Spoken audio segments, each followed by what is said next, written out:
Le sport, c'est toute ma vie. La job, c'est de sortir dehors puis s'entraîner, faire les choses qui vont faire que je vais être meilleur, plus rapide, plus efficace. La souffrance, c'est pas quelque chose qui me fait peur. À la limite, pour un athlète de haut niveau, c'est quelque chose qui est sain. Le triathlon d'hiver, c'est une épreuve exceptionnelle. On va avoir eu le privilège d'avoir été les premiers à goûter à ça à Québec. Puis moi, je me sens privilégié de faire partie de cette aventure-là.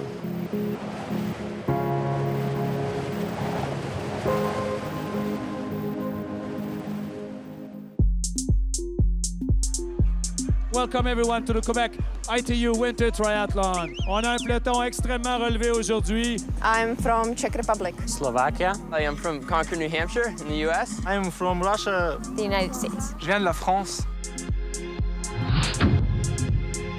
C'est la première fois que je viens au Canada, donc à Québec. J'étais assez surpris de l'ampleur de l'événement déjà pour une première. Je m'attendais à quelque chose d'un peut-être un peu plus petit, un peu plus confidentiel.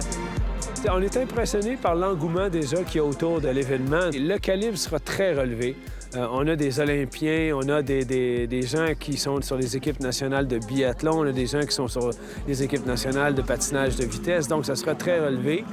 Maintenant, c'est vraiment une boule de cristal. Et c'est un peu la beauté d'innover, de lancer un nouveau sport. C'est que personne ne peut prédire qui va gagner puisque personne ne maîtrise parfaitement les trois sports.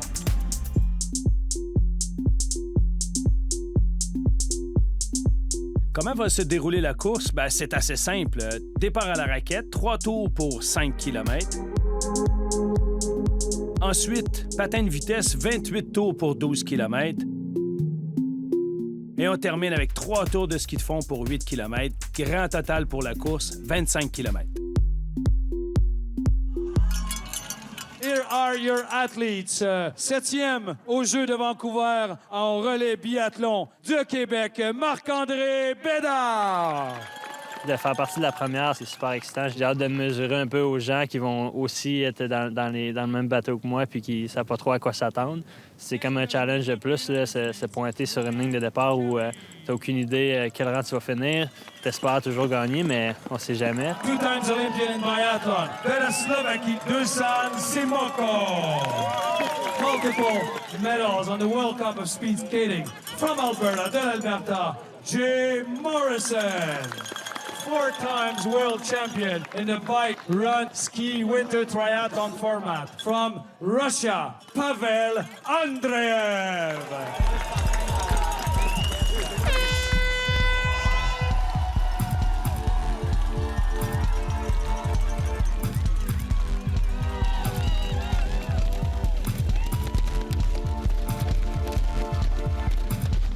Joël Bourgeois, qui est un spécialiste de la course à pied, évidemment, qui s'est emparé de la tête. Maxime Leboeuf is on his tail. Moi puis les autres raquetteurs, notre but, c'est de creuser autant d'avance qu'on peut à la raquette au début, puis aussi de faire souffrir les autres, parce que c'est sûr que moi, comme coureur, je vais mieux récupérer de la course, même si je serais moins bon en patin. C'est un petit peu ce jeu-là. C'est de l'expérimentation pour tout le monde.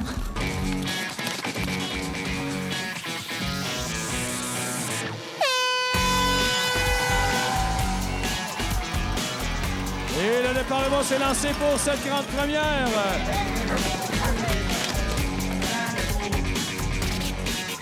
Les 3 disciplines ont été estimées environ 20 minutes par discipline. Donc, avec les transitions, on estime environ 1h05, 1h10 et pas plus qu'1h30 pour les plus lents. Amber Ferreira from the United States is leading after 1 lap of snowshoeing. À la base, je suis pas une excellente coureuse. C'est beaucoup musculaire. C'est les jambes, on a comme un poids supplémentaire. C'est vraiment difficile, la raquette, là. On est loin de la raquette de Babiche. On est très, très loin. On parle de raquettes où est-ce qu'il y a des normes très serrées, 21 pouces de long, 7 pouces de large. C'est des raquettes qui sont très, très performantes, qui nous permettent de faire des pas de géant en descente et qui, comme sont très légères, nous permettent de grimper assez facilement sans vraiment nous encombrer. Joël Bourgeois is leading after 2 laps of snowshoeing. Maxime Leboeuf is right behind him. Ici, au Canada, on a toujours utilisé la raquette pour aller trapper, on allait faire plein d'activités, alors que traditionnellement, dans les pays où on s'attendrait qu'ils utilisent la raquette comme mode de transport, ils utilisaient plutôt le ski. Les Russes connaissent peu la raquette, ça se développe beaucoup à l'heure actuelle, mais historiquement, eux, ils allaient trapper, ils allaient chasser en ski. Même chose pour les Norvégiens, les Suédois. C'est pas des sports qui sont très familiers avec, mais il y a vraiment une croissance phénoménale dans ces pays-là. Amber Ferreira, our leader after 2 laps of snowshoeing. Et voilà, Evelyne Blouin qui est à ses trousses. Qu'est-ce que ça veut dire d'inventer un sport comme un nouveau triathlon? C'est un énorme défi parce que d'un côté, tu n'as aucune reconnaissance pour le nouveau sport à la base. C'est pour ça que ça a pris 6 ans avant qu'on monte le projet, qu'on puisse le présenter, le faire reconnaître par tout le monde. Et là, maintenant que c'est accepté, mais ça reste un défi pour tout le monde de dire, bon, on va attendre, on va voir ce que ça représente avant de s'engager dedans. Mais déjà, la réponse qu'on a eue des fédérations nationales de triathlon, des athlètes, tout ça, nous fait dire qu'on est vraiment sur la bonne voie.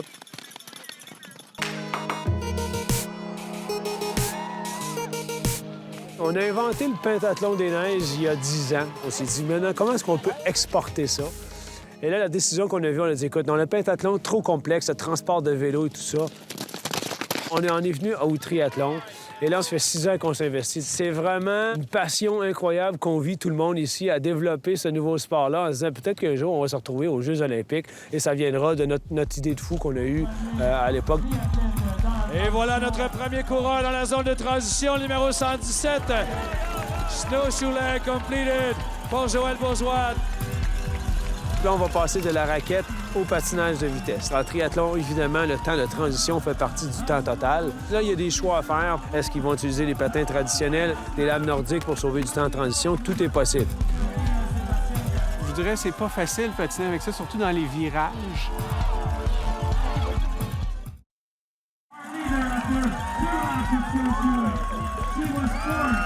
Les gens vont mettre des lames qu'on appelle des lames nordiques qu'on fixe après les bottes de ski.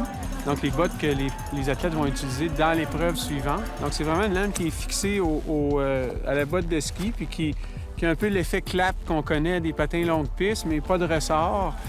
Je vous dirais que c'est pas facile de patiner avec ça, surtout dans les virages.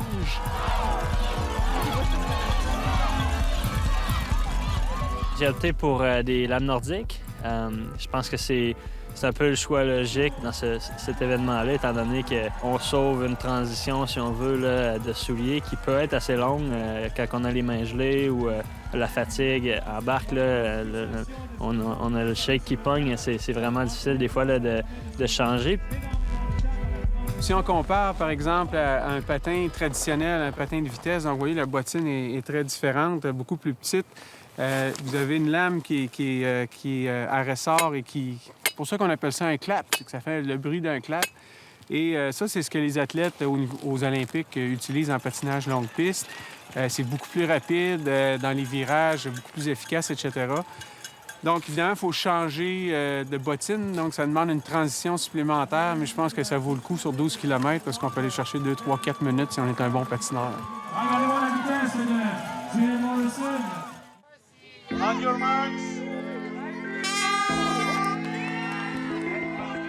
Depuis une quinzaine d'années, l'Union internationale de triathlon essaie de développer un format de triathlon d'hiver où est-ce qu'ils font encore du vélo, encore de la course à pied, comme à l'été, et en remplacement de la natation, ils font du ski de fond.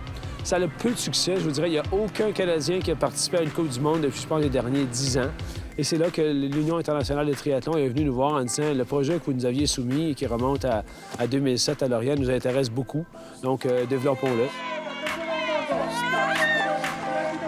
Our passion and our ambition is to be in the Olympic Games. One of the issues is that according to the Olympic Charter, everything has to be on snow or ice. And in many places, it's very difficult with the bicycle on snow because it can be dangerous or the road conditions aren't safe. They have to get off and push it through heavy snow or they're not on snow, which means that we're not really valid as a potential Olympic sport. So that's why when Francois came to us and offered this other perspective, we were quite intrigued because it fits so nicely, especially with skating. It's such a huge part of the Winter Olympics that combined with cross-country skiing, it really created an interest in us to look at this other format. I think it's a very nice idea because This is winter sports, and like the old triathlon sports weren't so for winter, so I think it's a perfect idea, and I think it will be very popular. Ce qu'on souhaite surtout, c'est que ça se développe partout. La croissance de l'événement de Québec va dépendre de ce qui se passe sur la planète. Si le sport se développe comme on s'y attend, ça sera ça vraiment notre récompense. Il va y avoir un paquet de monde qui vont s'intéresser à ces 3 disciplines-là parce que c'est excitant, c'est rapide. Je pense que ça reflète bien la nature de la ville, la nature du Québec et tout ça. Ça fit avec nos gènes. Et voilà notre première dame en transition pour compléter son étape raquette, la numéro 107, Amber Ferreira. I'm pretty new at speed skating, so it's just going to be an adventure. And if it really does go forward and move to an Olympic event, it's nice to be part of history and be, you know, someone that took part in the first ever snowshoe speed skate ski event. So. Présentement, on a 1, 2 et 3 chez les dames dans la zone de transition, donc c'est très, très serré.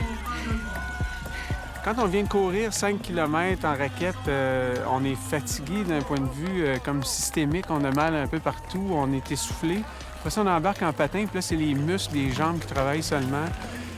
Puis après ça, on embarque en ski, puis là, les bras recommencent à travailler. Je pense que les bons skieurs vont bien se débrouiller de passer au patin au ski. Mais moi, je sais que je vais souffrir entre la course puis le patin parce que c'est une transition pour moi qui n'est pas facile à faire. Là. Québec, capitale mondiale de l'hiver. Je pense qu'il n'y a pas un endroit sur la planète où on peut présenter un événement pareil dans un cadre urbain historique, sur du naturel, en plein centre-ville. A park this size, the Plains of Abraham, right in the middle of a city to host this kind of an event is really very special and is something that I think we're always looking for our big events. Moi, je voyage beaucoup l'hiver, là, puis il n'y a vraiment pas beaucoup de villes de cette grosseur-là qui a autant de neige que du beau temps, du vrai froid. Puis Québec, on est vraiment chanceux pour ça. Québec a toujours eu une réputation d'innover en matière de sport d'hiver. When you go to sport conferences, the city of Quebec is always there, you know, and they're trying to make a global brand for themselves. And for us to partner with a city like that wants to be on the global sports stage is really important because Quebec already has the attention of the International Olympic Committee. Et voilà, étape complétée pour Joël Bourgeois. Il est dans la transition. Place au ski de fond. Maxime Leboeuf est dans la transition. Souvent, le triathlon, il appelle les transitions le 4e sport dans le triathlon. Changement d'équipement, encore une fois. Temps précieux. On peut gagner la course en transition et on peut perdre la course en transition. Alors là, je vous dis tout de suite, il faut surveiller les 2 biathlètes. Dusan Simoko, le numéro 131. Marc-André Bédard, le numéro 127. Ce sont des skieurs de classe mondiale. Joël Bourgeois n'est pas dans sa spécialité, donc rien n'est joué. Et dès le premier tour, on risque possiblement d'avoir des bouleversements en tête du classement. Mais regardez-moi cette lutte en 4! Wow!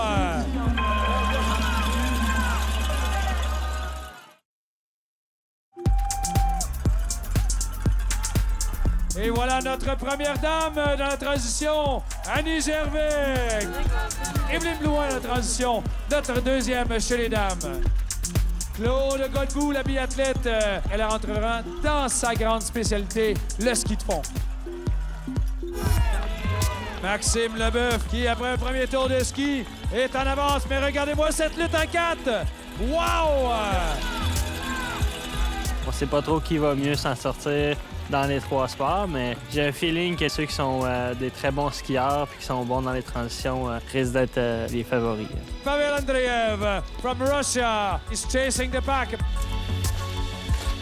Ça nous avantage, nous, en tant que skieurs, justement parce que les gens vont commencer à être fatigués rendus à la portion ski, puis nous, ben, c'est notre discipline, donc je pense qu'on va ressortir un petit peu plus, là. On parle souvent de ça, douleur, souffrance, puis les gens, tu sais, c'est négatif, là. Ça semble négatif, mais les sportifs d'endurance, je pense qu'on est un peu des des drogués là, de douleur, si on veut, là, parce qu'on recherche ça, on recherche cette bonne douleur-là, pas une douleur de blessure ou une douleur que c'est rendu trop loin, mais on recherche toujours la douleur qui est à la limite là, pour pousser notre corps au maximum. Puis ça, c'est positif. Les plus beaux moments que j'ai dans les événements sportifs, c'est quand ça faisait vraiment mal, mais que j'étais capable d'avancer là, au plus vite de mes capacités.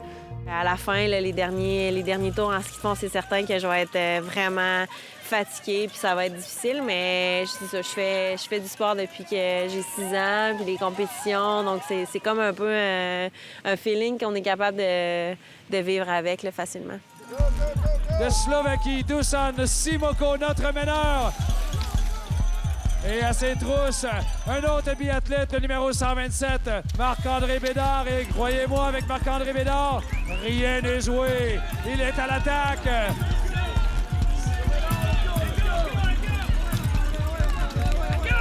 Here he is. He's coming to the finish line. De Slovaquie, le numéro 131. Le champion de la première mondiale du Québec ITU triathlon d'hiver, Dusan Simoko. Et deuxième, et non le moins, on le connaît, regardez-moi le sprint à l'arrivée. On le connaît, 7e aux Jeux olympiques de Vancouver. Le Québec, le numéro 127, Marc-André Bédard. Super finish. I didn't expect that I can win. Why not? There is a world champions in snowshoeing. There is a world champions for the best ice skaters, and cross-country skiing is just my half of my specialty that I'm doing biathlon. So I didn't expect at all. J'avais déjà énormément de respect pour les triathlètes, mais aujourd'hui, je ressens un peu leur douleur. Là. Quand on passe de la course à pied, on se plie en deux pour essayer de mettre ses patins. Ça va tout croche, on voit des étoiles. Après ça, il faut embarquer en ski de fond.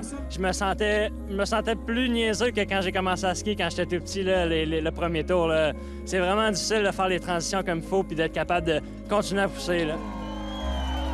Honnêtement, je me sentais presque pareil qu'à Vancouver. Il y a tellement de monde tout le long de la piste, puis que ça criait, on s'entendait pas passer. C'était vraiment le fun d'aller chercher de l'énergie de la foule. At the finish line, number 139. Il est de Russie, from Russia. 3e position.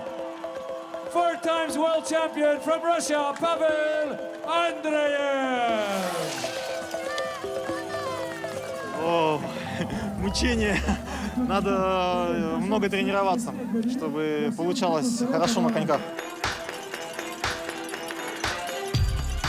Notre meneuse chez les dames, Annie Gervais. Avec encore 50 mètres à faire, que quelques mètres devant Claude Godbout. Notre championne chez les femmes, Annie Gervais. 2e position pour Claude Godbout.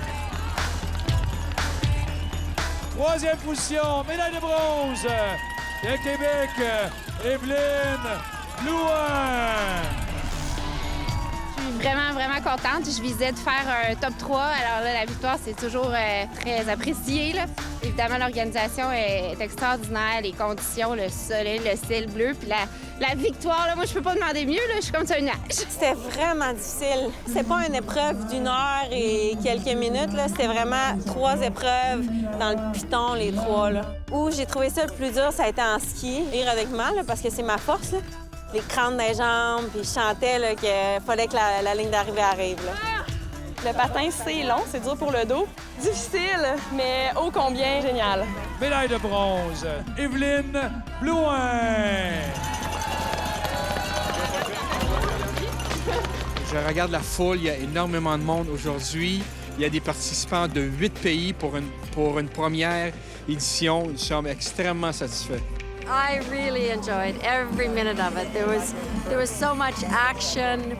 You know, to have 6 Olympians from other sports competing today, it just made the whole thing so much more exciting and interesting.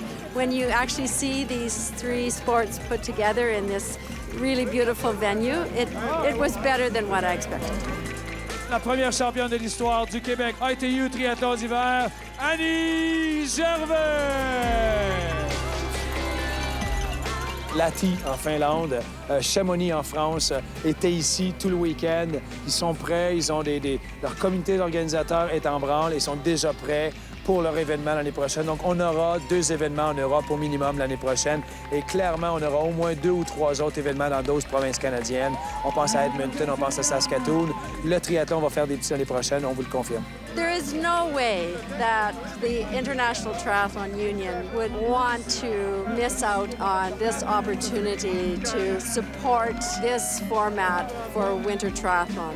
I'm very confident that this will become part of the winter circuit. Du Canada, Marc-André Bédard! Il y a beaucoup d'intérêt envers ce sport-là, puis il y a 3 sports là-dedans. Donc, si ça peut pousser les jeunes à dire hey, le patin, ça a l'air le fun, j'aimerais ça faire ça, ou la course à raquette, ou le ski, ou les 3, tu sais, ben, c'est le but en arrière de tout ça, je pense. First time ever, he enters history. Il entre dans l'histoire de la Slovaquie. Dušan Šimko! That's what I wanted to be at the birth of this new sport. And I hope that it will be popular and it will be very famous in the world.